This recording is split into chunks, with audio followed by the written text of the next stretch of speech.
मैं कीर्ति वर्मा आपका अपने यूट्यूब चैनल जीके विद कीर्ति वर्मा पर स्वागत करती हूँ। तो फ्रेंड्स, आज की वीडियो में हम क्या पढ़ना शुरू कर रहे हैं, हरियाणा जीके, जो कि हमारे हरियाणा के जितने भी एग्जाम्स हैं, चाहे वो हरियाणा क्लर्क हो, चाहे फिर पटवारी हो, चाहे फिर कनाल पटवारी हो, या फिर हरियाणा पुलिस हो, तो हरियाणा से रिलेटेड हमारे जितने भी एग्जाम्स हैं उन सब के लिए ये हमारी बहुत इंपॉर्टेंट टॉपिक रहेगा हरियाणा जीके का। और आज के हरियाणा जीके के टॉपिक में हम क्या पढ़ रहे हैं, हरियाणा के लोक नृत्य। हरियाणा के लोक नृत्य, लोक नृत्य से हमारा मतलब क्या है कि वो नृत्य है, वो नाच गाना जो कि प्राचीन समय से चला आ रहा है। मतलब कि प्राचीन समय पर विभिन्न अवसरों पर जो नृत्य किए जाते हैं उनका वर्णन हम देखेंगे, कौन सा नृत्य किस अवसर पर किया जाता था और मतलब कि उस नृत्य की विशेषताएं क्या क्या हैं। तो वो क्या कहलाए, हमारे हरियाणा के लोक नृत्य जो कि प्राचीन समय से चले आ रहे हैं। ऐसा नहीं है कि आजकल जैसे कि डीजे पे डांस करते हैं तो हम उसको ये लोक नृत्य नहीं कह सकते कि हम डीजे पे डांस कर रहे हैं और उसको हमने लोक नृत्य बोल दिया। कहीं आप बोलो कि मैडम कि ना डीजे पे डांस होता है उसे कौन सा लोक नृत्य बोलेंगे, तो वो आपका कोई लोक नृत्य नहीं है। तो लोक नृत्य क्या होते हैं, हमारे जो प्राचीन समय से चले आ रहे हैं अलग अलग अवसरों पर। तो चलिए आज का टॉपिक स्टार्ट करते हैं। तो पहला हमारा छठी नृत्य है। कौन सा नृत्य है, छठी नृत्य है। छठी नृत्य कब किया जाता है, छठी नृत्य जब किया जाता है जब घर में बच्चे का जन्म होता है। शिशु जन्म के छठे दिन स्त्रियों द्वारा रात्रि में किया जाता है। कौन सा नृत्य, छठी नृत्य। जब शिशु जन्म होता है तो उसके छठे दिन यानी कि जन्म होने के बाद छठे दिन महिलाओं द्वारा रात्रि में किया जाता है। कौन सा नृत्य किया जाता है, छठी नृत्य किया जाता है। ये मतलब कि ऐसा नहीं है कि ये लड़का प्रधान नृत्य है, यानी कि लड़के के जन्म पर किया जाता है या फिर लड़की के जन्म पर किया जाता है, या दोनों के जन्म पर किया जाता है। छठी नृत्य जो हमारा लड़का और लड़की दोनों के जन्म पर किया जाता है। और इस नृत्य की एक विशेषता क्या है, जब यह नृत्य समाप्त होता है, जब ये जो इनका नृत्य होता है यह समाप्त होता है, इसके बाद उबले हुए गेहूँ और चने बांटे जाते हैं। उबले हुए गेहूँ और चने बांटे जाते हैं। और उबले हुए गेहूँ और चने को क्या बोला जाता है, बाकली बोला जाता है। क्या बोला जाता है, बाकली बोला जाता है। तो हमें क्या पढ़ना है, छठी नृत्य। तो छठी नृत्य कब किया जाता है, शिशु के जन्म के अवसर पर किया जाता है। किन के द्वारा किया जाता है, महिलाओं के द्वारा। कब, रात्रि में। और इसके अंत में क्या किया जाता है, गेहूं और चने की बाकली बांटी जाती है। इसके बाद हमारा पीलिया नृत्य है। कौन सा नृत्य, पीलिया नृत्य। जो हमारा पीलिया नृत्य है यह कब किया जाता है, लड़के के जन्म के अवसर पर किया जाता है। जब किसी को पुत्र रत्न की प्राप्ति होती है तो कौन सा नृत्य किया जाता है, पीलिया नृत्य किया जाता है। यह लड़के के जन्म पर नहीं किया जाता, लड़के के जन्म पर किया जाता है। जो आप कुआं पूजन बोलते हैं तो इसको ही बोला जाता है, किसको, पीलिया नृत्य को। यह लड़कों का प्रधान नृत्य यानी कि जब घर में लड़के का जन्म होता है तभी किया जाता है। कौन सा नृत्य, पीलिया नृत्य। फिर हमारा सुहाग नृत्य। कौन सा नृत्य, सुहाग नृत्य। यह किसका प्रधान नृत्य है, लड़कियों का प्रधान नृत्य है। जो हमारा सुहाग नृत्य है यह लड़कियों का प्रधान नृत्य है। इसमें लड़कियों की भूमिका ज़्यादा होती है, या फिर सारी भूमिका किनकी होती है, लड़कियों की होती है। और कब किया जाता है यह नृत्य, शादी के अवसर पर किया जाता है। जब किसी घर में शादी होती है तो लड़कियों के द्वारा कौन सा नृत्य किया जाता है, सुहाग नृत्य किया जाता है। इसके बाद हमारा घोड़ी नृत्य है। कौन सा नृत्य, घोड़ी नृत्य। घोड़ी नृत्य लगभग आजकल बिल्कुल समाप्त हो चुका है। आजकल मतलब किसके बारे में हमें कुछ ज़्यादा पता नहीं होता। वैसे इसमें क्या होता है कि यह किसका प्रधान नृत्य है, एक तो लड़कों का प्रधान नृत्य है। यह नृत्य लड़कों के द्वारा किया जाता है। और कब किया जाता है, शादी के अवसर पर किया जाता है। शादी ब्याह के अवसर पर किया जाता है। कौन सा नृत्य, घोड़ी नृत्य। और किसका प्रधान है, लड़कों का प्रधान नृत्य है। इसमें क्या होता है कि जो लड़के हैं वो घोड़ी के कॉस्ट्यूम पहन लेते हैं। क्या पहन लेते हैं, घोड़ी के कॉस्ट्यूम पहन लेते हैं। और कॉस्ट्यूम पहनने के बाद घोड़ी नृत्य किया जाता है। घोड़ी के कॉस्ट्यूम पहनने के कारण इसको कौन सा नृत्य बोला गया है, घोड़ी नृत्य बोला गया है। इसके बाद हमारा आता है नीम भराई नृत्य। कौन सा नृत्य, नीम भराई नृत्य। नीम भराई नृत्य भी शादी के अवसर पर किया जाता है। शादी के अवसर पर किया जाता है। और ये नृत्य बांगर प्रदेशों में किया जाता है। कौन से प्रदेशों में, बांगर प्रदेशों में किया जाता है। जो हमारे डिस्ट्रिक्ट है जिनकी सीमाएं कौन से राजस्थान से लगती है उनमें यह नृत्य किया जाता है। जैसे कि हिसार, सिरसा, फतेहाबाद, भिवानी। तो इन जो ये हमारे डिस्ट्रिक्ट हैं, जो ज़िले हैं, इनमें ये नृत्य ज़्यादा किया जाता है। कौन सा, नीम भराई नृत्य है। इसकी विशेषता क्या होती है, जब लड़का लड़की को ब्याहने जाता है तो वो जब जाता है तो लड़की की दहलीज पर जो लड़की के घर का प्रवेश द्वार होता है उस पर छड़ी मारता है। इस वजह से इसको कौन सा नृत्य बोला जाता है? नीम भराई नृत्य बोला जाता है। तो नीम भराई नृत्य कब किया जाता है? शादी के अवसर पर किया जाता है। इसकी विशेषता क्या है? लड़का लड़की के प्रवेश द्वार पर छड़ी मारता है। इसके बाद हमारा खोड़िया नृत्य। कौन सा नृत्य? खोड़िया नृत्य। खोड़िया नृत्य खुशी का प्रतीक होता है। किसका प्रतीक होता है? खुशी का प्रतीक होता है।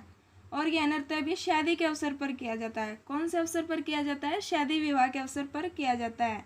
और किसका प्रधान नृत्य है? ये लड़कियों का प्रधान नृत्य है। लड़कियों द्वारा यह नृत्य किया जाता है।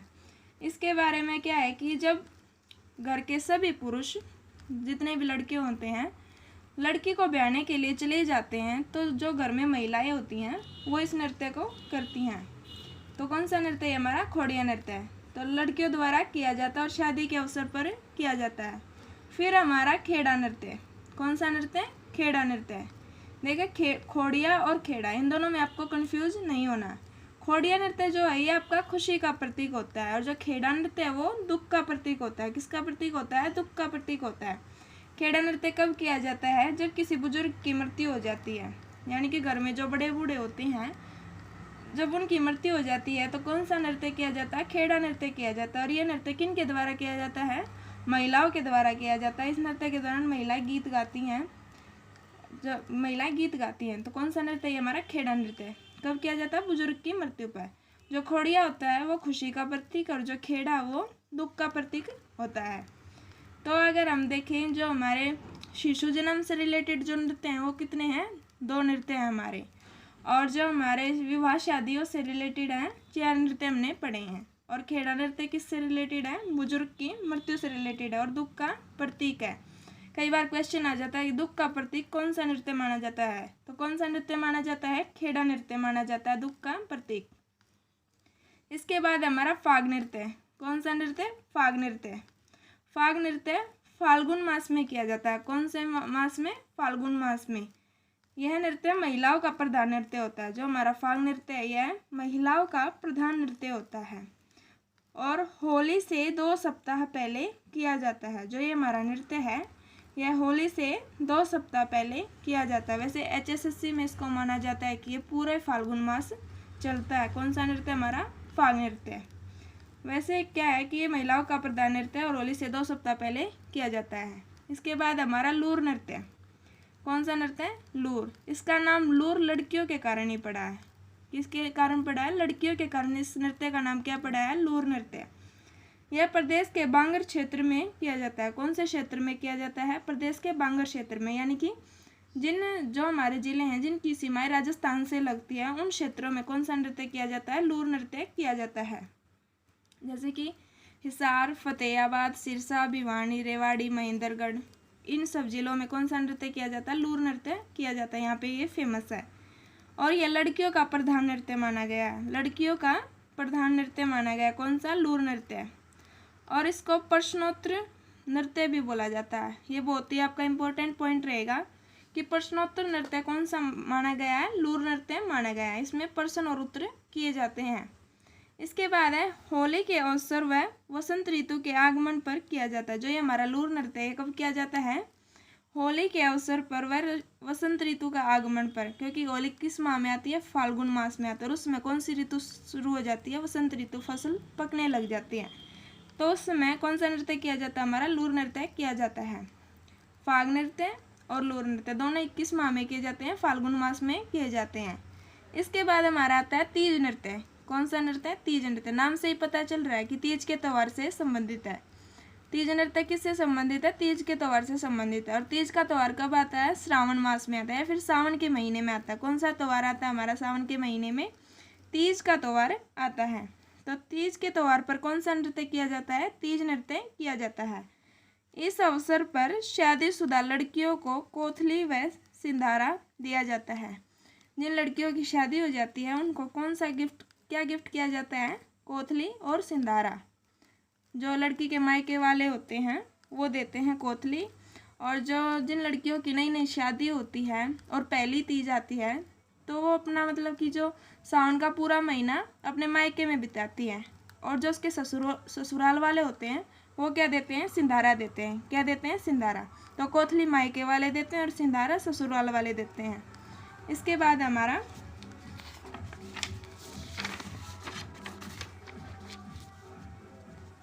रतुवाई नृत्य। कौन सा नृत्य, रतुवाई नृत्य। रतुवाई नृत्य श्रावण मास में आता है, यानी कि सावन के महीने में आता है। कौन सा नृत्य है, रतुवाई नृत्य।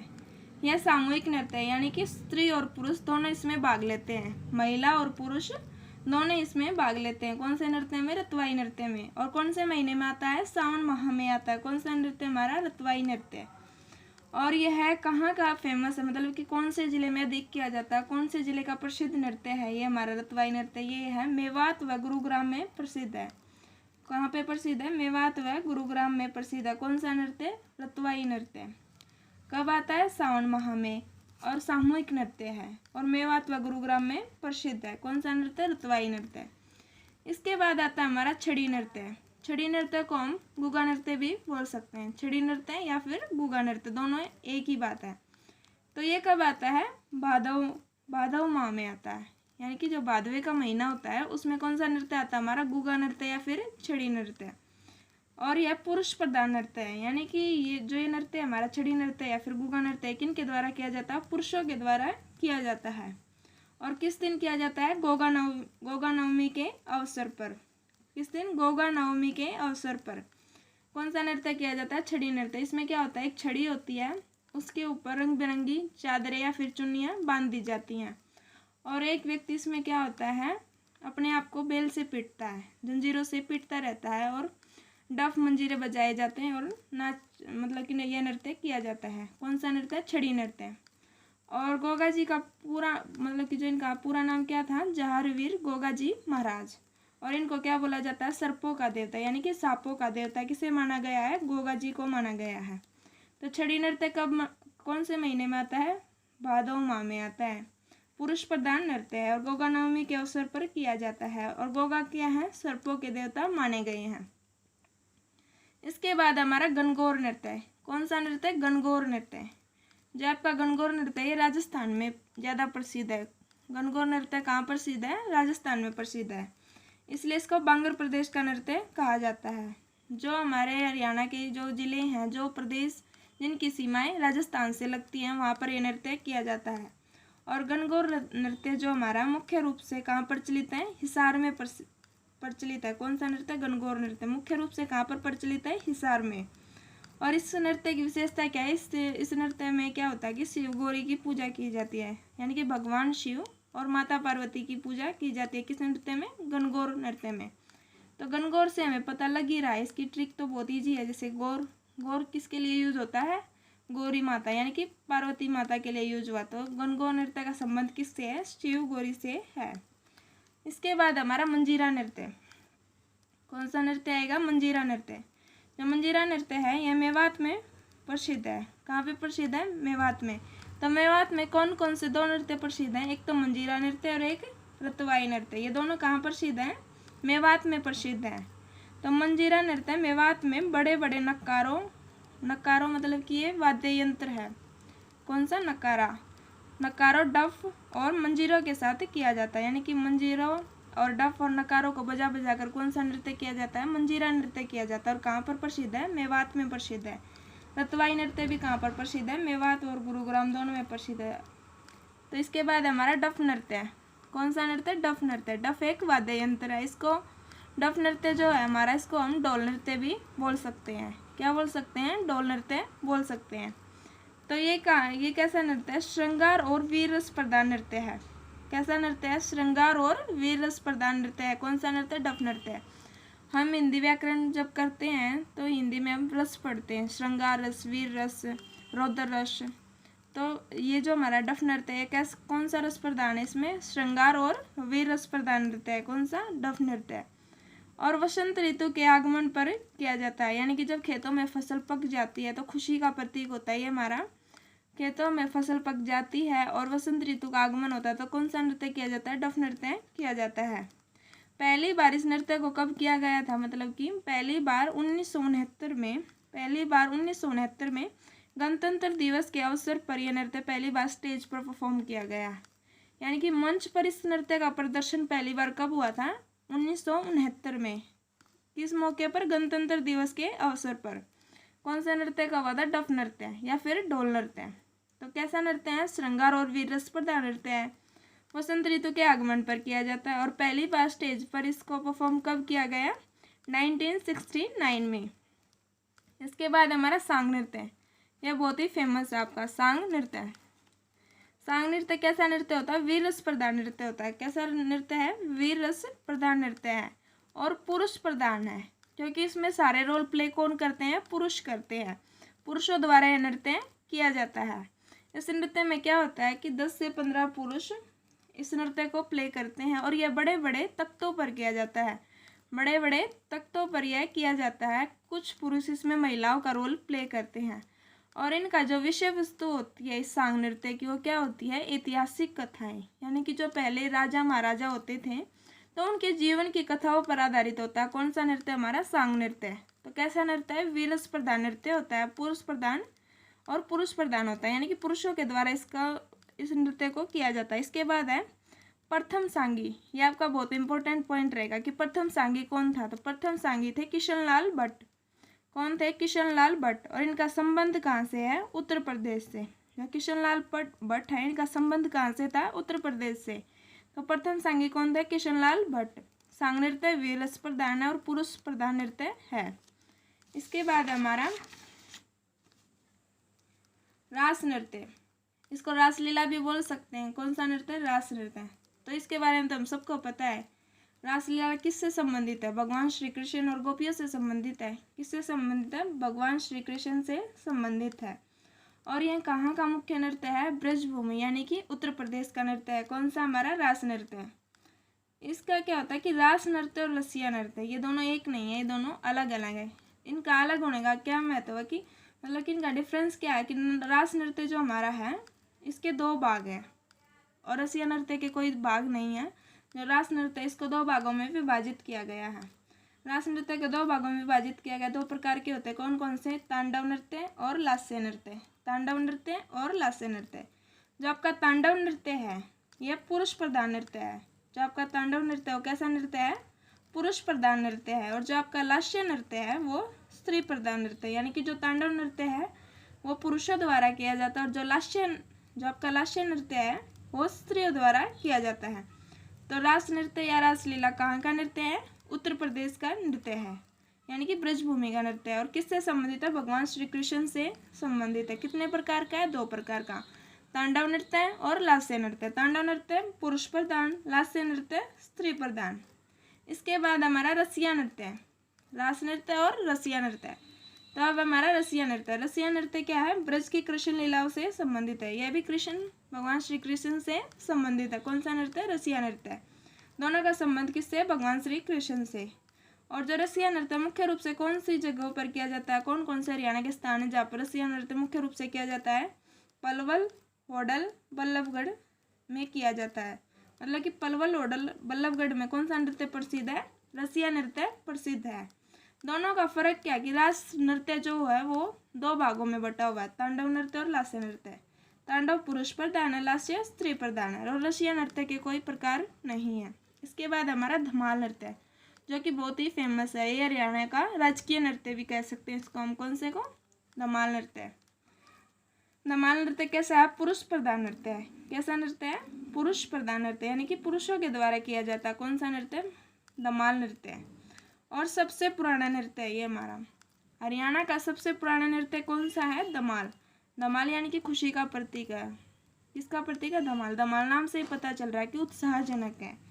कैसा नृत्य है? खुशी का प्रतीक और पुरुष प्रधान नृत्य है और सबसे पुराना नृत्य है। इसकी विशेषता क्या है कि ये वीर रस प्रधान है। कैसा है? वीर रस प्रधान है, यानी कि वीरता से उत्प्रोत नृत्य है। कौन सा? हमारा धमाल नृत्य है। और जो ये नृत्य है ये कब किया जाता है? वसंत ऋतु के आगमन पर, जब फसलें खेतों में पक जाती हैं। जो गेहूं की, सरसों की फसलें होती हैं ये खेतों में पक जाती हैं। फाल्गुन का महीना होता है, वसंत ऋतु का आगमन होता है, तब किया जाता है चांदनी रात में। चांदनी रात में ये नृत्य किया जाता है। यानी कि चांदनी रात कब होती है? पूर्णमासी को। तो पूर्णमासी को कौन सा नृत्य किया जाता है? धमाल नृत्य किया जाता है। यह नृत्य कहाँ पर ज़्यादा फेमस है? महेंद्रगढ़ व झज्जर में। महेंद्रगढ़ व झज्जर में कौन सा नृत्य प्रसिद्ध है? धमाल नृत्य प्रसिद्ध है। और इसको पहली बार स्टेज पर परफॉर्म कब किया गया, यानी कि मंच पर इसका प्रदर्शन सबसे पहले कब किया गया? 1967 में गणतंत्र दिवस के अवसर पर पहली बार इसे स्टेज परफॉर्म किया गया। जो हमारा डफ नृत्य था उसको 1969 में गणतंत्र दिवस के अवसर पर स्टेज परफॉर्म किया गया था। और 1967 में कौन से नृत्य को किया गया? धमाल नृत्य को गणतंत्र दिवस के अवसर पर पहली बार स्टेज पर परफॉर्म किया गया। तो धमाल नृत्य एक बार दोबारा देख लीजिए। सबसे पुराना नृत्य है। सबसे पुराना नृत्य कौन सा है? धमाल नृत्य। और पुरुष प्रधान नृत्य, यानी कि यह नृत्य किसके द्वारा किया जाता है? पुरुषों के द्वारा किया जाता है। और वीर रस, इसकी मुख्य बात क्या है कि वीर रस प्रधान नृत्य, वीरता से ओतप्रोत है। वसंत ऋतु के आगमन पर चांदनी रात में किया जाता है। महेंद्रगढ़ व झज्जर में ज़्यादा प्रसिद्ध है, यानी कि यहाँ का लोकप्रिय नृत्य है। कहाँ का? महेंद्रगढ़ और झज्जर का। और 1967 में गणतंत्र दिवस के अवसर पर पहली बार इसका मंचन किया गया था। इसके बाद हमारा झूमर नृत्य है। कौन सा नृत्य? झूमर नृत्य। जो झूमर नृत्य है इसको हरियाणवी गिद्धा भी बोला जाता है। जो हमारा झूमर नृत्य है वैसे जो ये है पंजाब से रिलेट है। पंजाब में ज़्यादा प्रसिद्ध है ये झूमर नृत्य है, लेकिन इसका मतलब कि इसको क्या कहा जाता है? हरियाणा में भी किया जाता है। और हरियाणा के जिन जिलों की सीमाएं पंजाब से लगती हैं वहाँ पर ये ज़्यादा फेमस है, जैसे कि अम्बाला, चंडीगढ़, पंचकुला, यहाँ पर यह नृत्य ज़्यादा किया जाता है। कौन सा नृत्य? झूमर नृत्य। इसको पंजाब का मतलब कि पंजाब में क्या फेमस है? भंगड़ा और गिद्धा। तो इस वजह से इसको क्या बोला जाता है? हरियाणवी गिद्धा बोला जाता है। गिद्धा महिलाओं का नृत्य होता है पंजाब में, तो इस वजह से इसको क्या बोला जाता है? हरियाणवी गिद्धा। तो ये बहुत ही इंपॉर्टेंट पॉइंट आपका। हरियाणवी गिद्धा किस नृत्य को बोला जाता है? किस नृत्य को बोला जाता है? झूमर नृत्य को बोला जाता है। और हरियाणा में झूमर किसे बोला जाता है? हरियाणा में झूमर माथे पर पहने जाने वाला एक आभूषण होता है। जो आभूषण माथे पर पहना जाता है उसे क्या बोलते हैं? झूमर बोलते हैं। तो उसके नाम पर इसका क्या नाम पड़ गया? झूमर नृत्य। कौन सा नृत्य? झूमर नृत्य। और इसे क्या बोला जाता है? हरियाणवी गिद्धा बोला जाता है। इसके बाद हमारा घूमर नृत्य। ये झूमर है और ये घूमर है, कन्फ्यूजन में नहीं होना आपको। जो आपका झूमर है ये पंजाब से रिलेट करता है और जो आपका घूमर है वो राजस्थान से रिलेट करता है। कहाँ से रिलेट करता है? राजस्थान से या फिर बांगर प्रदेश से। जो घूमर नृत्य है बांगर प्रदेशों में किया जाता है, यानी कि मुख्य रूप से नृत्य कहाँ किया जाता है? राजस्थान में किया जाता है। लेकिन जो हमारे गांव, शहर, ज़िले जिनकी सीमाएं राजस्थान से लगती हैं वहाँ पर भी यह नृत्य किया जाता है। कौन सा नृत्य? घूमर नृत्य। कौन सा? घूमर नृत्य। बांगर प्रदेशों में किया जाता है। और यह नृत्य होली और गणगौर पूजा के अवसरों पर किया जाता है। जो होली का त्यौहार आता है और गणगौर पूजा का जो त्यौहार होता है इनके अवसर पर ज़्यादा किया जाता है। कौन सा नृत्य? घूमर नृत्य। घूम घूम कर किया जाता है। घूमर से आप इसको रिलेट कर सकते हो। घूमर यानी कि घूम घूम कर किया जाने वाला नृत्य। इसके में घूमर और झूमर का फ़र्क क्या है? घूमर राजस्थान से रिलेट करता है और जो झूमर है वो पंजाब से रिलेट करता है। इसके बाद हमारा बीन बांसुरी नृत्य। कैसा नृत्य? बीन बांसुरी नृत्य। बीन बांसुरी नृत्य क्या होता है? आपकी हवा की संगत के साथ किया जाता है। हवा की संगत के साथ यह नृत्य किया जाता है। कौन सा? बीन बांसुरी। इसमें बांसुरी का उपयोग किया जाता है, बांसुरी बजाई जाती है और तब ये नृत्य किया जाता है। तो आज की वीडियो में हमने क्या पढ़ा? हरियाणा के प्रमुख लोक नृत्य हैं। वैसे आज के समय पर जो इन लोक नृत्य हैं बिल्कुल लुप्त हो चुके हैं। आज के समय पर ये लोक नृत्य नहीं रहे हैं। क्या हुआ कि एक आध नृत्य जो है, मतलब कि पहले क्या होता था कि कोई भी तीज त्योहार आता था उस पर एक अलग तरह से नृत्य किया जाता था, लेकिन आज के समय पर तो ऐसा है नहीं। त्योहार ही क्या रह गए? होली, दिवाली और रक्षाबंधन, ये 3-4 त्यौहार रह गए हैं। तो मतलब कि ये नृत्य कुछ तो लुप्त हो चुके हैं और जो कुछ रहे हैं वो आने वाले टाइम में ख़त्म हो जाएंगे। तो आज की वीडियो में हमने क्या पढ़ा? नृत्य पढ़े, हरियाणा के प्रसिद्ध लोक नृत्य। ये आपके आने वाले एग्जाम्स, चाहे वो आप हरियाणा के जितने भी एग्जाम्स होंगे, चाहे वो कलरक हो, चाहे पटवारी हो, चाहे फिर कनाल पटवारी हो, या फिर हरियाणा पुलिस हो, या फिर ग्रुप डी हो, चाहे वो किसी भी लेवल का एग्ज़ाम हो, उसमें आपका एक ना एक क्वेश्चन नृत्य से ज़रूर बनता है।